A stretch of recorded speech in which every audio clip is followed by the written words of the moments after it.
যারা ইসলামী আন্দোলনের বিরোধিতা করবে, আল্লাহর দ্বীন প্রতিষ্ঠার পথে যারাই বিরোধিতা করবে, জায়গা হবে কোথায়? জাহান্নাম। এই ক্ষেত্রে আমার দেশের একটি বিরাট অংশের একটি জনসংখ্যা তারা ইসলামের ভিতরে যে রাজনীতি আছে এটা বিশ্বাস করতে চায় না।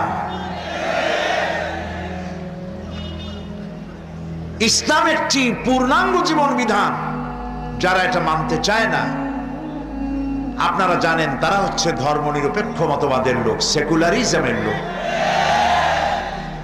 আর এনসাইক্লোপিডিয়া ব্রিটানিকা এবং অক্সফোর্ড ডিকশনারি, পৃথিবীর নাম করা ডিকশনারিগুলি, নাম করা বিশ্বকোষগুলি সেকুলারিজমের অর্থ করেছে ধর্মহীনতা, ধর্মবিরোধিতা, ধর্মবিদ্বেষ।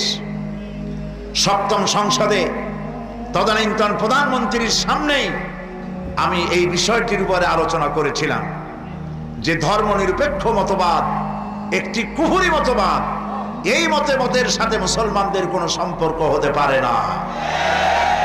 আজকে যারাই এই মাহফিলে এসেছেন আমি বিনীতভাবে অনুরোধ করতে চাই বিষয়টি উপলব্ধি করতে চেষ্টা করুন।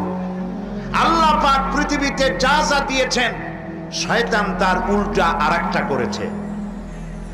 আল্লাহ রাব্বুল আলামিন তিনি পৃথিবীবাসীকে দিয়েছেন খেলাফত, শয়তান করেছে মুলুকিয়ত। আল্লাহ পাক দিয়েছেন যাকাত ভিত্তিক অর্থ ব্যবস্থা, শয়তান করেছে সুদ ভিত্তিক অর্থ ব্যবস্থা। আল্লাহ দিয়েছেন কমপ্লিট কোড অফ লাইফ ইসলাম, শয়তান করেছে ধর্মনিরপেক্ষ মতবাদ। ধর্মনিরপেক্ষ মতবাদের স্রষ্টা কে? শয়তান। জোরে বলেন কে?